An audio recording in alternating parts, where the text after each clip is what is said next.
So just allow for your heart space to fill with gratitude as we release the remnants of all lower frequencies and vibrations. Just wipe the soles of your feet to Gaia Mother Earth to recycle, refresh, restore, make new. Take out 2 or 3 exhales in a row just to release any remnants of all that no longer serves.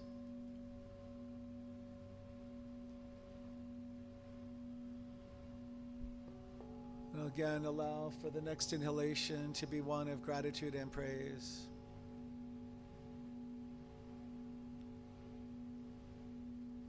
I'm grateful for this practice, for this time of stillness and remembering.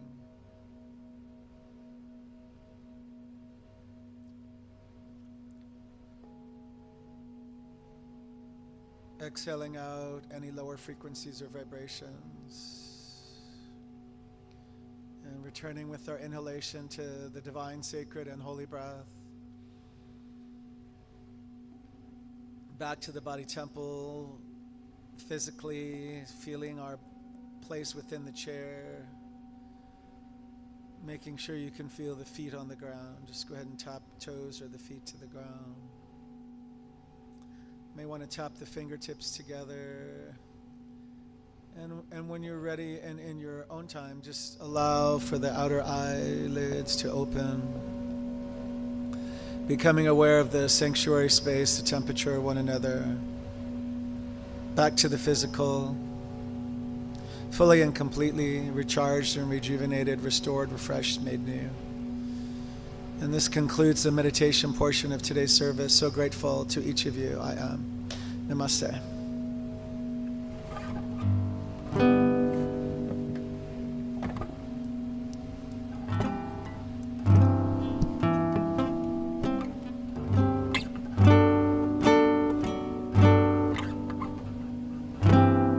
Thank you, Mark. Check 1. Check 1. Check. Welcome.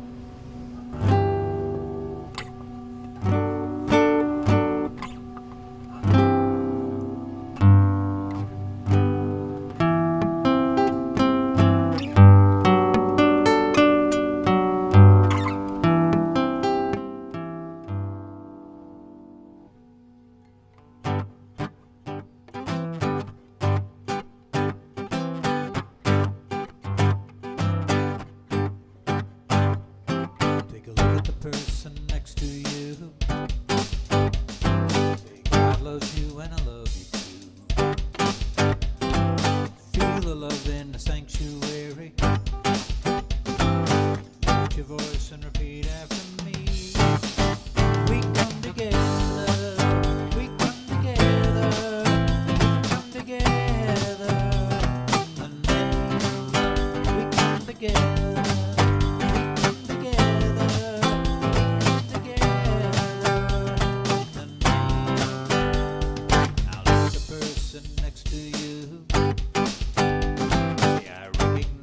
God in you. Feel the love in the sanctuary. Lift your voice and repeat after me. We come together. We come together. We come together. We come together. Yeah, we come together. Oh, we come together.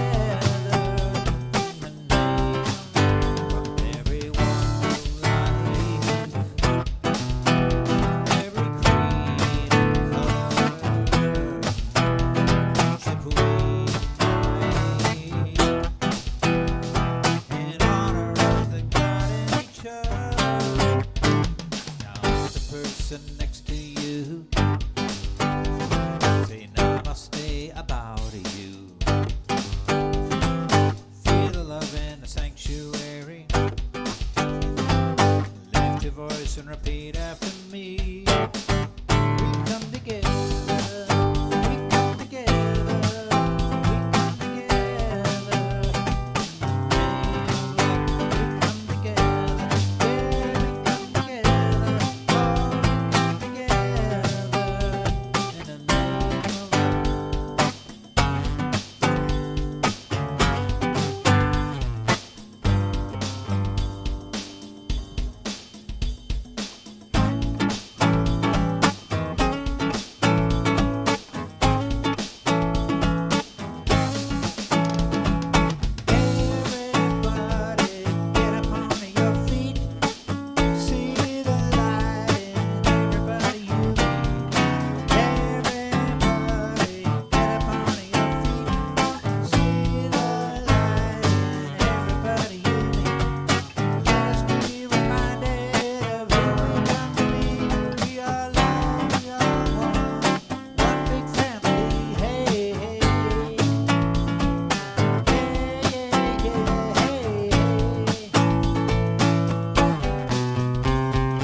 morning, everyone, and welcome to our spiritual center here in Redlands, California.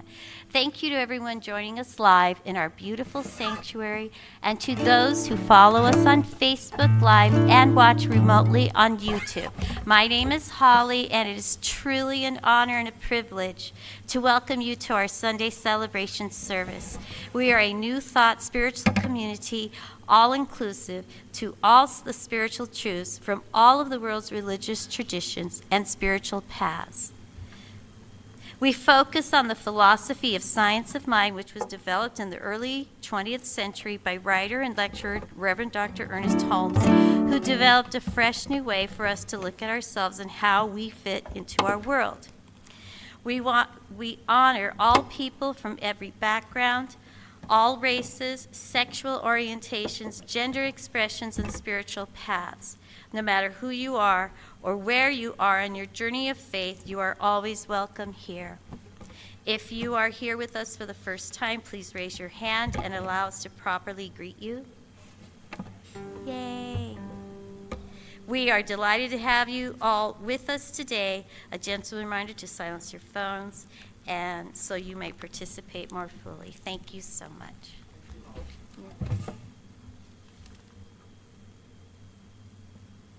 Thank you. This is going to be our centering song for today, but I just wanted to give a little introduction since we're talking about infinite intelligence. George Harrison was in the Beatles. This is like 1967. And a guy named Dave Crosby was in a group called the Byrds. And one day George Harrison called Dave Crosby, and he said, I found this wonderful guru over in India. He's called the Maharishi. And I think he's got all the answers, everything you need to know. And David just said, basically, whatever floats your boat.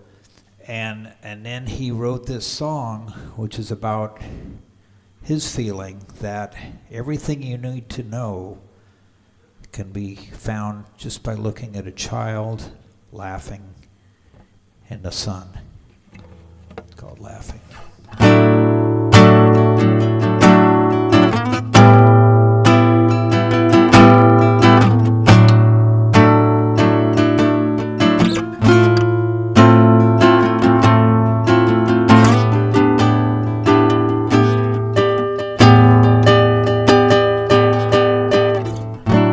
I thought I met a man who said he knew a man who knew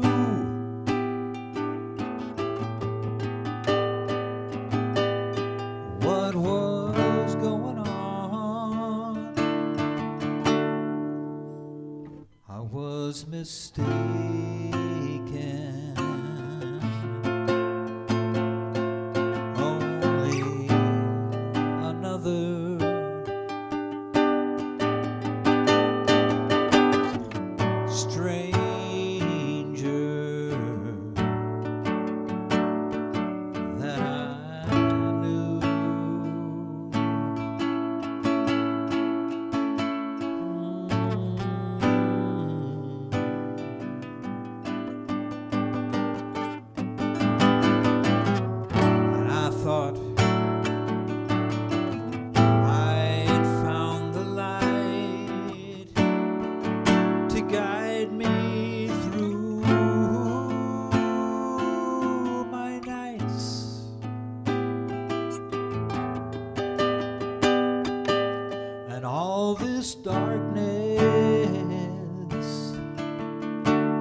it last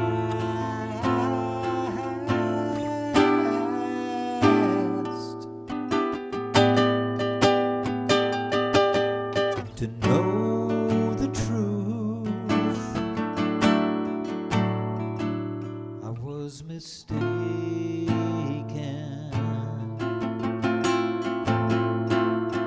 Only a child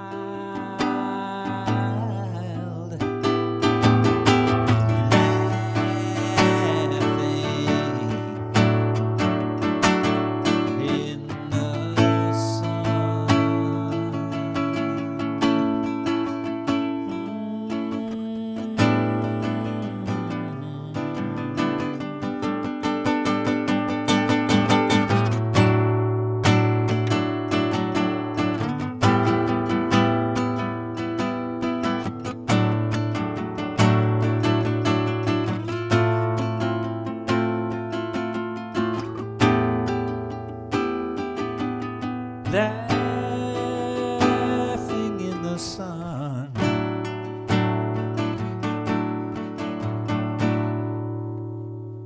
And so I invite you to turn within. Let's do that with the divine, sacred, and holy breath. We do our opening prayer treatment. Again, we breathe in the divine, sacred, and holy breath. Let's try to take that in for at least a count of 3 to 4. And we exhale out and surrender anything and everything that does not match that for a count of 6 to 8.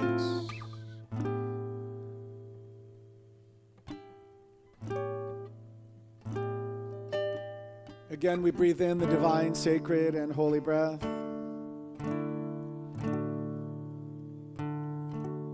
For at least a count of 5. And exhale and surrender all lower frequencies and vibrations for a count of 8 to 10, wherever you're comfortable.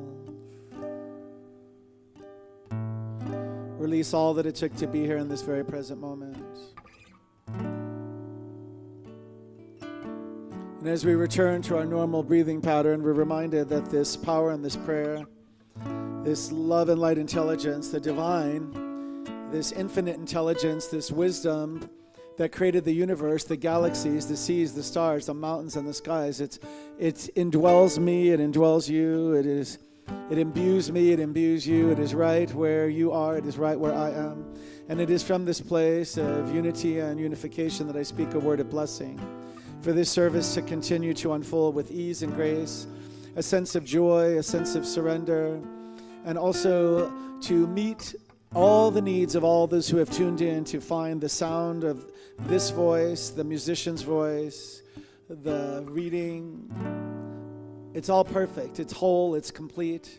And accept, if you will, your own divinity this day in a bigger and bolder and brighter way, by declaring that you are perfect, whole, and complete, which is the way Spirit sees you. And if you're willing to accept that, just say after me, I am whole, I am whole, I am whole and complete, I am whole and complete and perfect, I am whole and complete and perfect right here and right now. And this is the truth about your very being. This is the truth about my being. This is the truth about CRS Redlands as it continues to expand its mission of service in the world. It is funded, it is spiritually funded and sourced by divine intelligence, by this infinite intelligence that never runs out. It is forever and ever expanding. It is forever and ever expanding and growing. It is forever and ever widening. So I invite us to each receive a blessing this day that is meant just for us. So inviting you to say your own name out loud in the sanctuary space, Brother Mark. Allowing now for you to say out loud in the sanctuary space the names of anyone you're holding in your hearts for prayer. Mark Hargrace, Kalani, my whole entire family, Chitjian.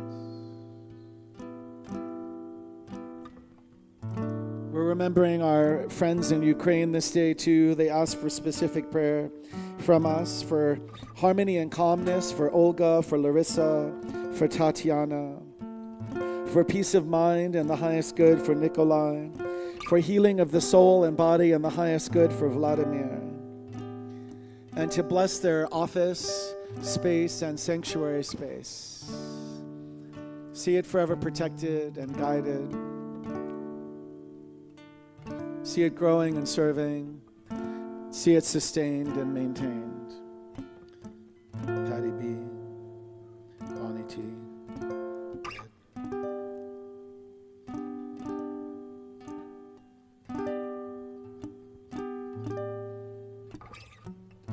In Russian, I believe the word blaga is God, and the word chuda, miracle. So we hold those things in today's prayer word. For peace on earth, let's start with peace within ourselves, and then when you're ready, expand it to the family units that you have biologically and have created, the friendship units, the work units, the relationship units. See the peace that passes human understanding. See this peace now throughout our entire state. We start with the city and then we expand to the state. We now go throughout the entirety of the United States.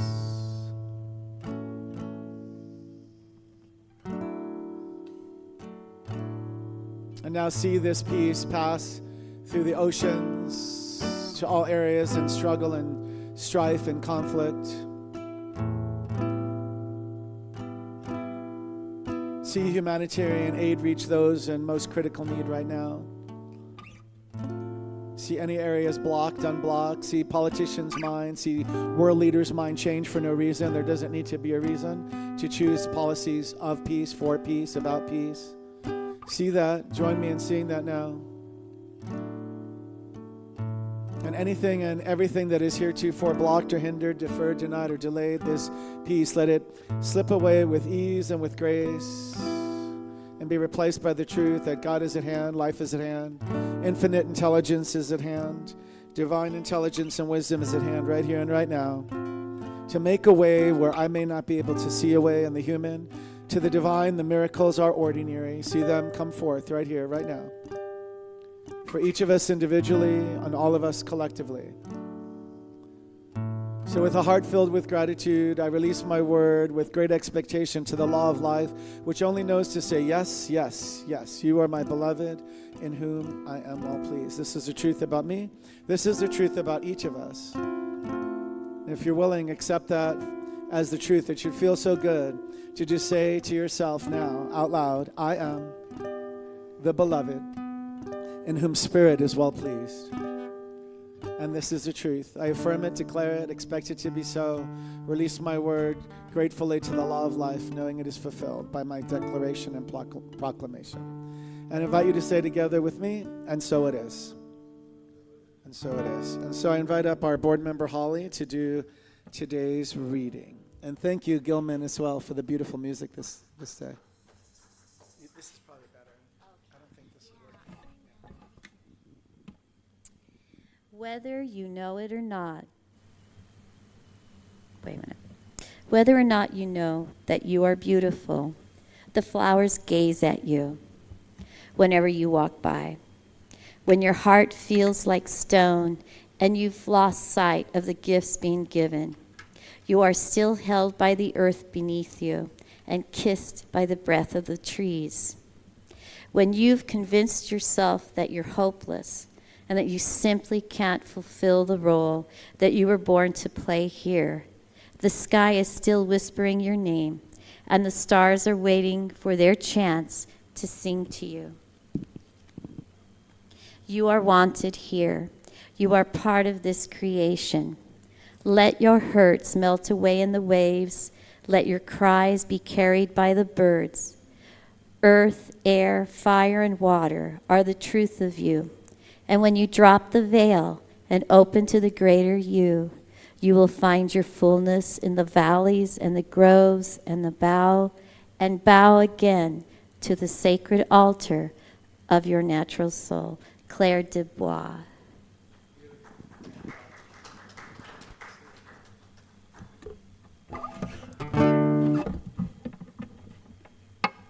Thank you, Holly. So this is an original song that I wrote for my niece, Jennifer, when she was about 15 years old, she was just fascinated with Egyptology. So I made up what I call a pharaoh tale. Not fairy tale, pharaoh tale. About this pharaoh who's looking for the secret of eternal youth.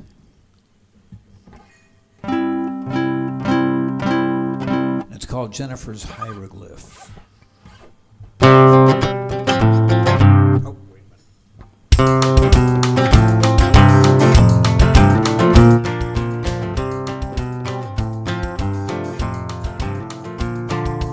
Long ago in Egypt, in a city by the Nile, there lived a lonely pharaoh who lived for quite a while.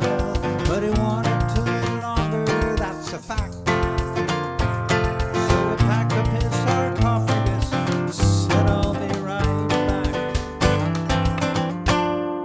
He traveled out to Cairo on a camel he'd ride.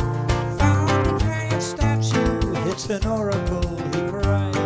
He said, I'm getting older, I've been cursed. I've tried lotions, I've tried potions, but it's only getting worse. If you want to feel the healing power of the pyramids, but you're not involved in solving mysteries of the Nile, you've got to sense the gentle wisdom of a little kid. Jennifer's hieroglyph, it's not a lie. Outside the Sphinx there's the verse. It says to jinx the mummy's curse, we must think of others first, and in a while, cheeks get pinker as you nurse with a smile.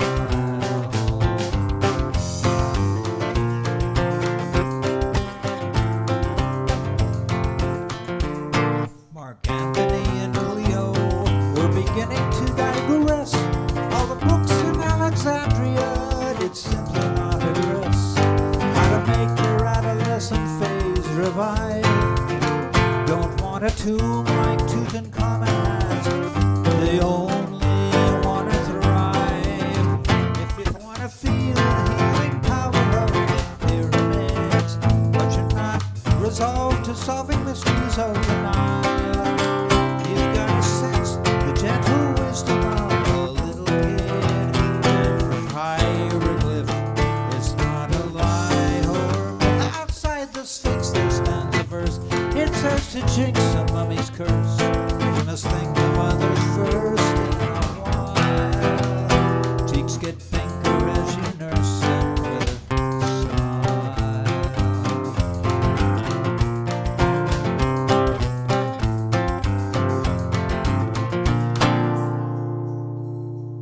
Jennifer's hieroglyph.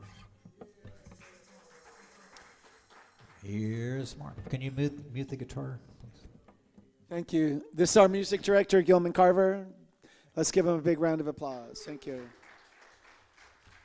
All right. So good morning, everybody. My name is Brother Mark. I'm one of the licensed practitioners here, actually a practitioner emeritus, which is 20 or more years of service to various Science of Mind centers in Southern California. So after that, they don't make you take the 2-year licensing. They just kind of, I'm not sure I'm retired, but what is it called? You're like you're grandfathered in or something, or grandmothered in, whatever it is. So I'm grateful for that. So I want to thank everybody for being here remotely, and also those that are here within the sanctuary space. Today's talk title is Infinite Intelligence. And the first example of infinite intelligence is this light, which the plug is right here, and it still works. So this light has infinite intelligence, just as each of us do, right? So when we can't plug in, we have to hope we have a battery pack. So this idea of infinite intelligence, what is it? What is the first couple words that might come to you? I'll repeat them in the microphone, and we'll see if we could get on track for a message. I have plenty of material to go through, but I want to really first check with you to see, when I say infinite intelligence, you say all-knowing. Beautiful. Listening. Unity. compassion. Divine, the divine. And that's probably a capital T and a capital D. The divine. I say infinite intelligence, you say all these things. It's good, right? So in fact, when I was preparing, I kept thinking the divine intelligence. And then I asked for Alexa to give a definition, and it goes just to intelligence, right? And then I look in the Science of Mind text, and it really just came up with intellect, which I thought was interesting. And I'm going to just read that as the beginning. I believe I have that. Let me just change glasses here.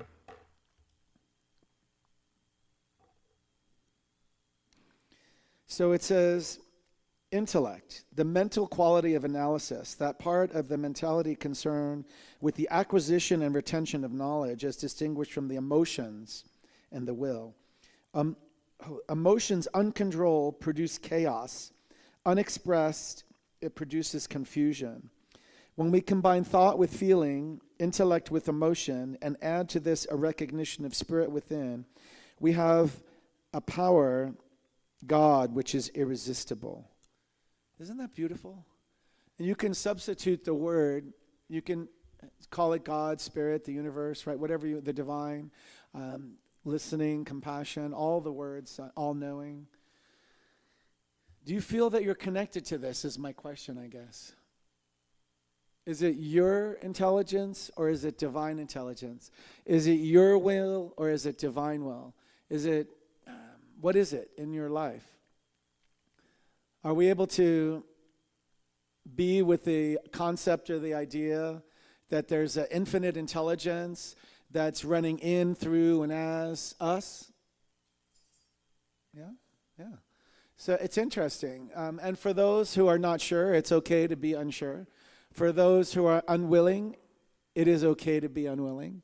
We have this free will, which allows us, right, to utilize our own intelligence to combine and I believe we're co-creators with this divine intelligence. The more we're willing to submit, I know submit sounds like or you hear the word surrender a lot in talks, right? Submit or surrender.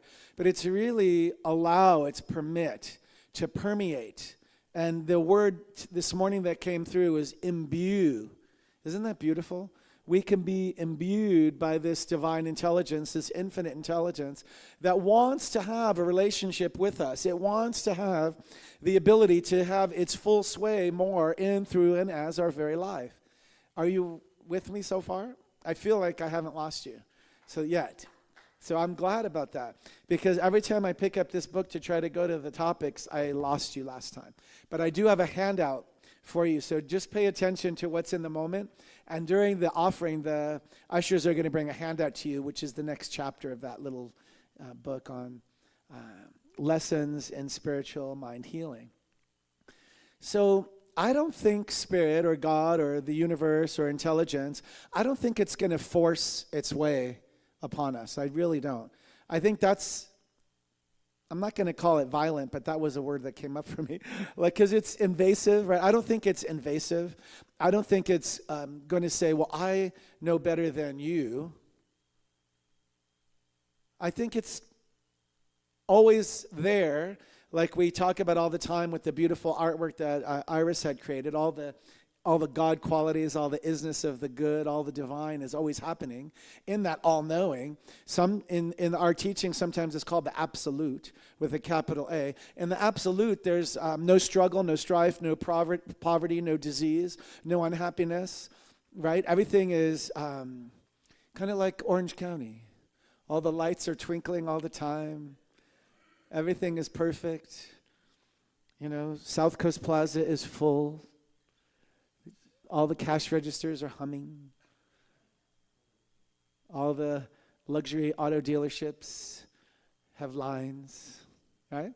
That's a way of life. It's a way of living that can happen in many places, and it can happen in our lives the more we're willing to receive and turn over with faith. This is how you build faith, right? From what you can't see. Can you still know what you can't yet see? Can you still know that despite what's happening right here and right now in this very moment, we may be going through some struggle or strife within our family units or within our health or within our work or career or within our romantic relationship or marriages or whatever it is, even within our spiritual community, can we still know that there's something greater and higher beyond that? Yes, that's really what this infinite intelligence is. It's the ability to see what can't be seen and to know what can only be known by the belief that's within our heart and our souls. And if you don't believe in a soul, that's okay too. Yes, sir.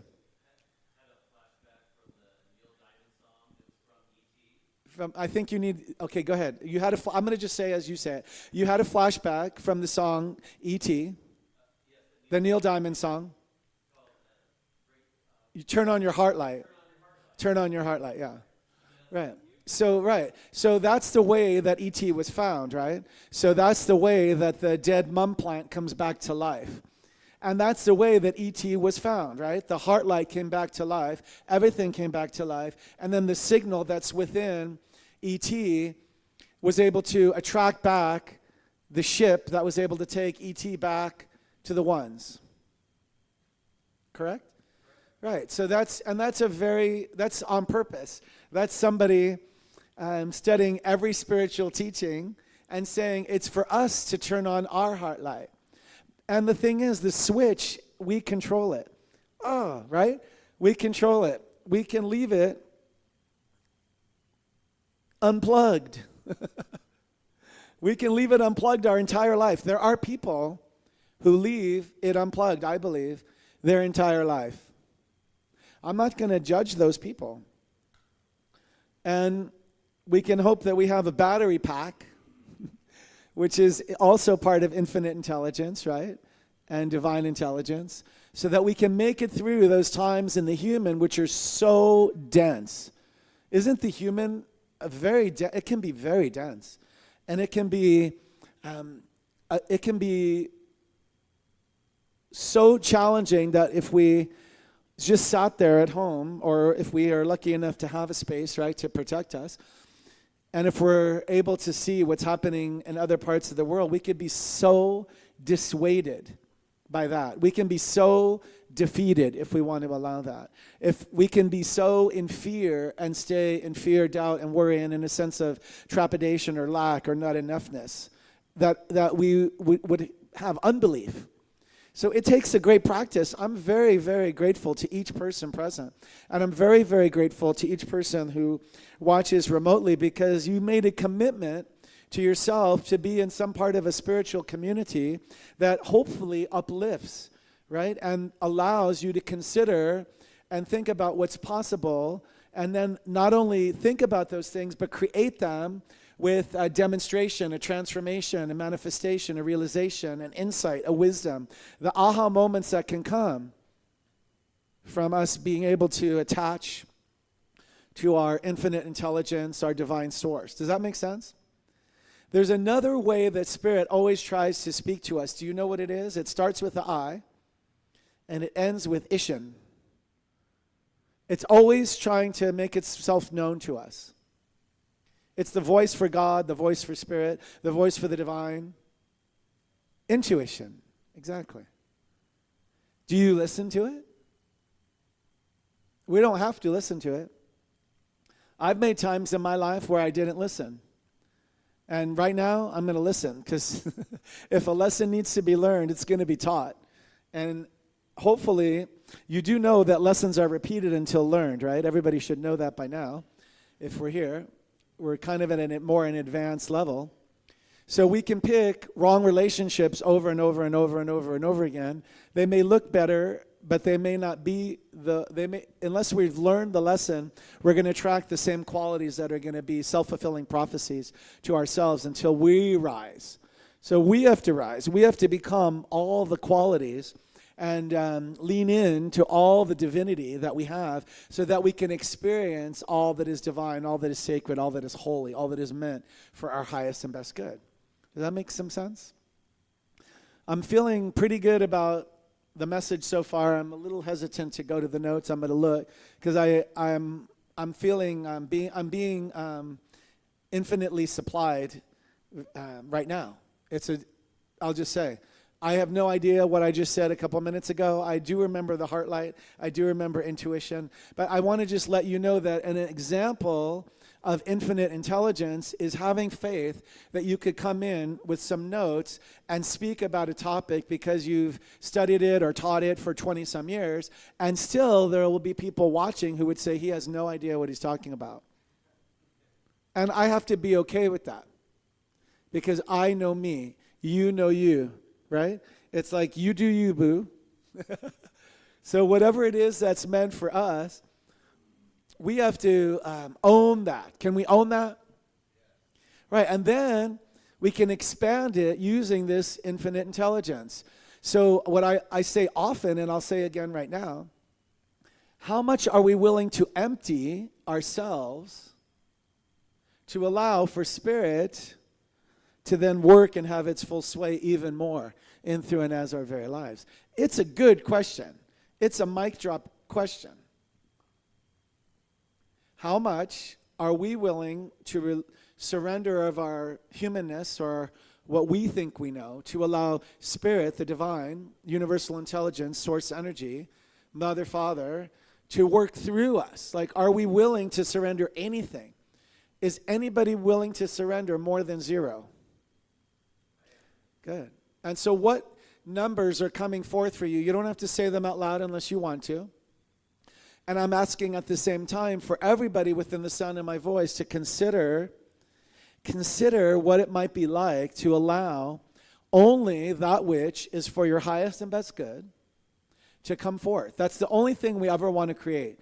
And we must declare it that way. We must have that caveat, because otherwise we can be chaos creators, right? Even in the definition of intellect, did you catch that emotion uncontrolled can cause chaos, right? We're going to create something, so we want to be mindful of what we're creating. So let me ask again, are you coming up with a number? It doesn't have to be the number you leave with, but a percentage, a number that you might be willing to release and surrender of all that you think you know, all that you think is the next steps in your life that are going to be exactly what you need, so that spirit, the divine, this infinite intelligence, this divine intelligence, this unconditional love that created you whole, complete, and perfect is waiting for us to wake up to the power within, to use it in a greater, bigger, bolder, brighter way, stronger, thicker. It's like when we go to the gym. This is your spiritual gym to build your spiritual muscle so that the center of the center, the core of the core, the I am that I am, leaves here stronger and wider than it did when you came through the door, so that when you come into life and you come into situations that can defeat, they don't defeat. They can't defeat. Because you're supplied, you're sustained, you're maintained, you're equipped. You're equipped. Do you feel equipped? Let's just say as an affirmation, I am spiritually equipped. Are you? And so the more you do these kind of studies, the more you attend talks, the more you attend classes, workshops, seminars, right? You become even more well equipped. I'm not going to say life is a battle. It can feel like a battle sometimes in the human, right? If we believe that all we are is human, I think we could be easily taken out. But if we're spiritual beings, then we know we're eternal beings. There's nothing that can happen to us in the human that can hurt, harm, or endanger us. We can awaken the heart light that David spoke about earlier, because that is the place within each of us that's the core of the core that has never been, nor could ever be, hurt, harmed, or endangered in any way. It was never up for grabs. Despite what happened to anybody in the human, despite what happened to anybody in the physical, that's a part of us that has never been, nor could ever be, hurt, harmed, or endangered in any way. It's the core of our core. It's our spiritual wonder. It is the I am that I am. It is the temple within the temple of our soul. It is the temple within the temple of our being. It's not up for grabs. Even though we could have had horrible Many of us have. Many of the students in class. You'd be surprised the number of students who have gone through abuse of various forms. I think there was one class recently where we had 12 people. I think one third experienced some sort of violence or abuse in their upbringing. It's an amazing amount of suffering. It's an amazing amount of strife. It's an amazing thing to have to overcome, because what we're learning, right, is that traumas have to be revealed to be healed, and if they're not, then they can cause great conflict throughout someone's life for the entirety of their journey. You know, there's only so long that some of these things can be held down before they must be addressed and hopefully healed, hopefully surrendered to something greater that is then could reveal a healing, a transformation, and a revelation.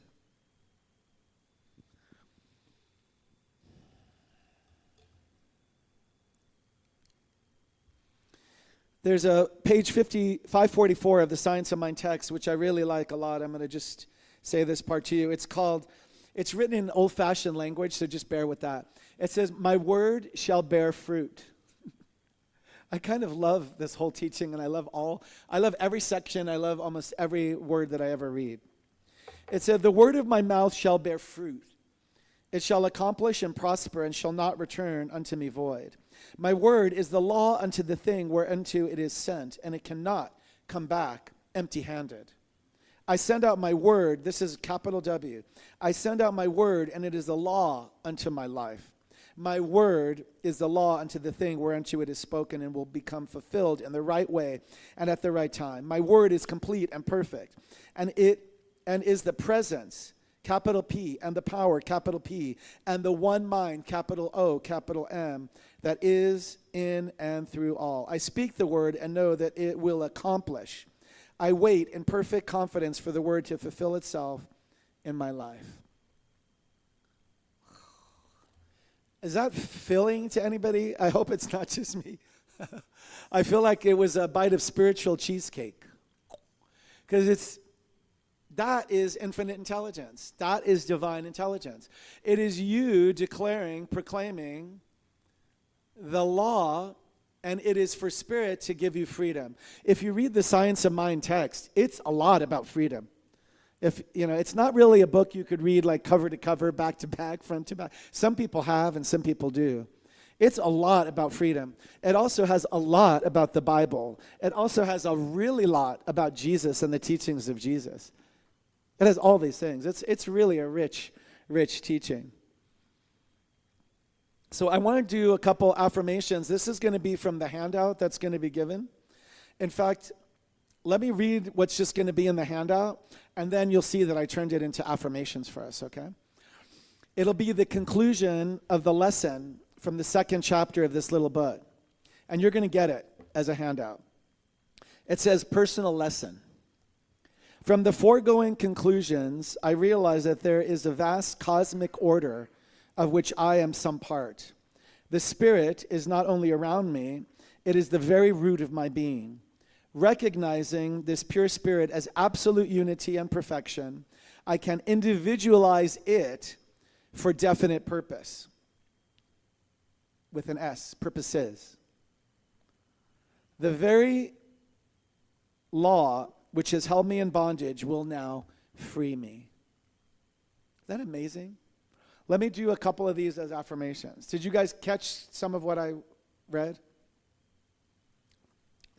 If you like the affirmation and believe it, then I would ask you to respond and repeat it. Let me first say it and see how it sounds. Spirit is the very root of my being. Does that seem okay? Spirit is the very root of my being. Is it? All right, let's do it again. Spirit is the very root of my being. All right, the second one. Pure Spirit is absolute unity and perfection. So pure Spirit is absolute unity and perfection. So this was one you can tell I wrote. I can and will and do individualize it for definite purposes, for good, for my good. So I can and will and do, individualize it for definite purposes, for my highest and best good, right here and right now. Does that feel good when you say it? If it feels good when you say it, then you're receiving it for yourself. It's kind of like blessing yourself. It's like a self-healing. Do you feel that? Let's do that last part again. I can, and I will, and I do, individualize it for definite purposes, for my highest and best good. Right here and right now. And the last affirmation, I am free. I am free. And in Russian, I know we say it in the Ukrainian meditations, Ya Svaboda. It means like I am freedom. Let's say Ya Svaboda. Ya, yes, mir. Mir is peace. Ya Svaboda. Ya, yes, mir. I am freedom. I am peace.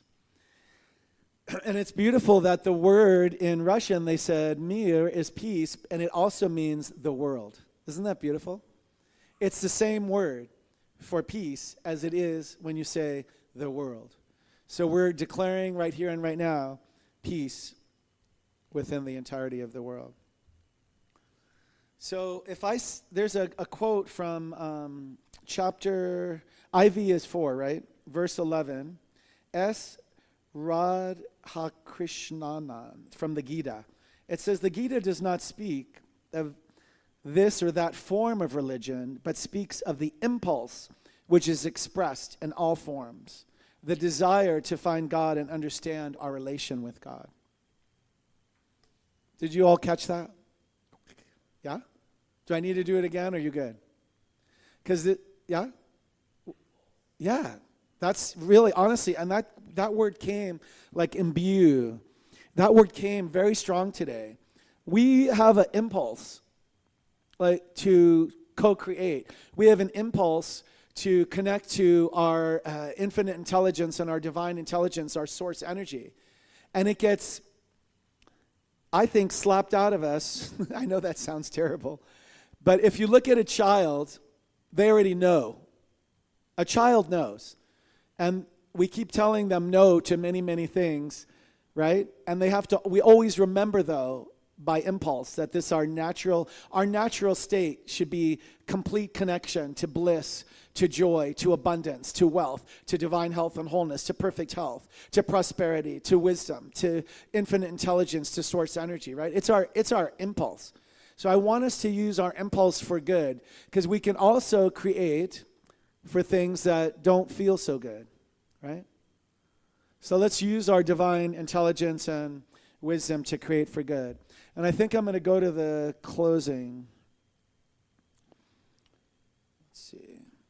So there's first a quote before the closing from Mary Pipher, Pipher. The book is titled The Green Boat, Reviving Ourselves in Our Capsized Culture. We can deal with our cultural and environmental crises only after we have dealt with our human crises of trauma, denial, and emotional paralysis. This will require the most difficult of all human endeavors, facing our own despair. This involves waking from our trance of denial, facing our own pain and sorrow, accepting the world as it is, adapting and living more intentionally. From Scott Aubrey, Spiritual Practices. When bad things happen, rather than asking, why did this happen to me? We can ask, why did this happen for me? Knowing that every prime experience in our lives invites us to go deeper into the heart of meaning, the lesson of the experience. We can remember that every person in our lives is the occasion of spirit, and that we're ready to be inspired and enlightened.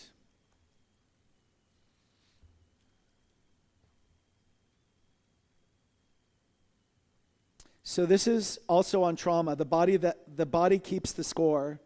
Brain, Mind, and Body in the Healing of Trauma by Bessel A. Vanderkalk.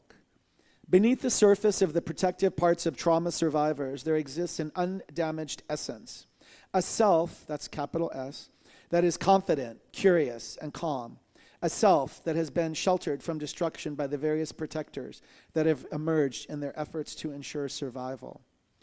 Once those protectors trust that it's safe to separate, the self will spontaneously emerge, and the parts can be enlisted in the healing process. From Eckhart Tolle, The Power of Now, one of the main tasks of the mind is to fight or remove emotional pain, which is one of the reasons for its incessant activity. But the harder the mind struggles to get rid of the pain, the greater the pain. So I say that to say, a lot of times in our centers or in our teaching, you're going to hear, what we resist, persists. What we resist, persists. We can actually make something bigger that we're ready to release if we focus on it, right? It's almost like if we take a magnifying glass and put it with the sunlight, it's going to grow, it's going to burn.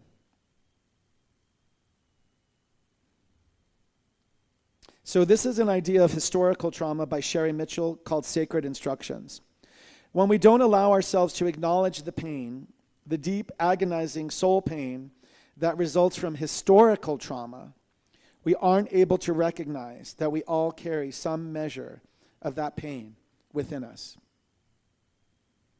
From Scripture, Matthew 11:28-30. Come to me, all you that are weary and are carrying heavy burdens, and I will give you rest. Take my yoke upon you and learn from me, for I am gentle and humble in heart, and you will find rest for your souls. For my yoke is easy and my burden is light. From the Dalai Lama Buddhism, the way through the sadness and grief that comes from great loss is to use it as motivation and generate a deeper sense of purpose. From the Native American tradition, it's a proverb. Healing doesn't mean the damage never existed. It means the damage no longer controls our lives. And from Taoism, if you are depressed, you are living in the past. If you are anxious, you are living in the future. If you are at peace, you are living in the present. And that's the Lao Tzu.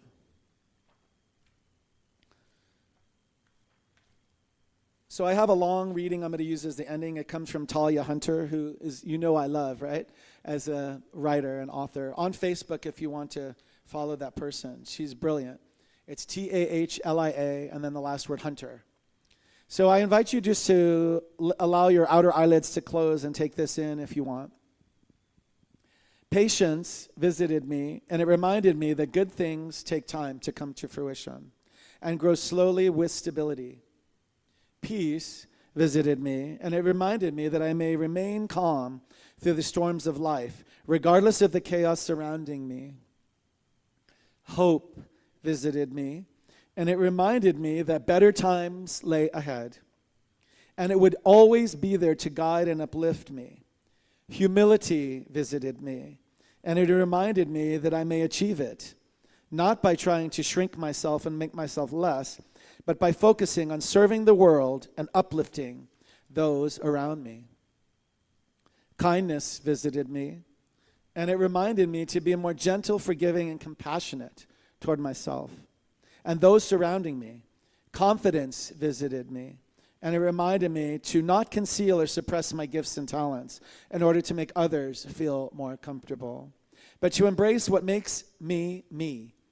Focus visited me, and it reminded me that other people's insecurities and judgments about me are not my problem, and I should redirect my attention from others back to me.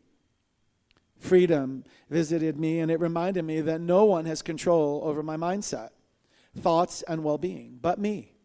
And love visited me, and it reminded me that I need not search for it in others as it lies within me.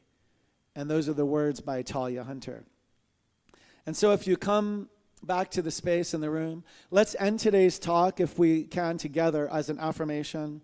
Love visited me, and it reminded me that I need not search for it in others as it lies within me. Does it? Love you all. Thank you.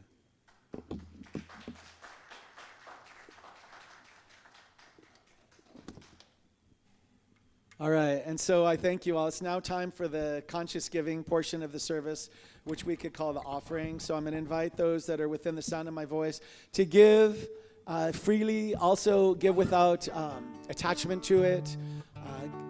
Give as much as you feel comfortable giving, and then challenge yourself to know that the same portal from which we give is the same portal from which we receive. It is also building spiritual muscle to be a great giver. So I'm going to invite us to take our tithes and gifts and offerings, and we can repeat the affirmation line by line, only if you believe it. From the love of pure spirit within me, I bless this gift. I send it forth to heal and bless and prosper. It is evidence of my faith and belief and loving kindness, and it does great work in the world. Does great work in the world. It awakens my heart light Awakens my heart light. and returns to me multiplied abundantly. Multiplied abundantly. And so it is. Thank you for giving. Thank you for receiving. Thank you for being who you are. Thank you for breathing. Thank you for believing. Thank you for being who you are. The universe is flowing with love that's ever growing, and you are a vessel of that love. So thank you for caring, bless you for your sharing. Thank you for being who you are. Thank you for being who you are. Again, thank you, Gilman, for today. You're magnificent. The music is magnificent. I ask everybody to outstretch our hands, the congregation, toward the offerings received. Know they come in all week. Magnify and multiply. Let's see that for a minute. Magnify and multiply. And filleth over all the cups. We give grand cups for receiving, right? We're great receivers. We're receptors. We allow it to be. We know it fulfills the mission of CRS Redlands for the next 70 years. Plus, plus, plus. And together we say, and so it is. And I invite up the board president for the announcements for today. And thank you, ushers, for your time and service. Thank you, Eileen, for printing the bulletin and for all that you do. Good morning, everyone. Okay, for the announcements for today, August 11th, mark your calendars for a special estate sale benefiting CRS Redlands, September 14th, starting at 8 a.m. right here inside of our sanctuary. And if you have antiques or new items in great condition, we have room to store them for our sale in the back building. Bring them Wednesday afternoon or Sunday for collection, please, and thank you for participating. Join the book club on Tuesdays and Thursdays from 7:30 p.m. to 8 p.m., hosted by Holly on Zoom. And if you have any questions, she'll be there. She'll be coming here shortly, and she'll be able to answer questions. And then stay for the service, after the service, for pizza and fellowship and potluck and snacks. And there is a board meeting today. It starts at 11:30 a.m., and it's going to be in the back hall. And yes, Phil. Wanted everybody to know the paving is completed in the alleys. Looks great. It should be open sometime this week for people to come and go there. And I tried to get them to come down into our parking lot, but I guess my $10 offer Friday. So that's all I have, and I'm grateful that we're here and that you're all here, and we appreciate you, and so it is. We can rise for the closing song. used to think I would always be alone, separate, misunderstood. I spent my days in quiet desperation. On the outside, things look good. I can't hear any tambourines out there. Can we get those tambourines going? Then I discovered the error of my thinking, the lie at the base of all my fears. So simple that it turned my world around. Why did it take so many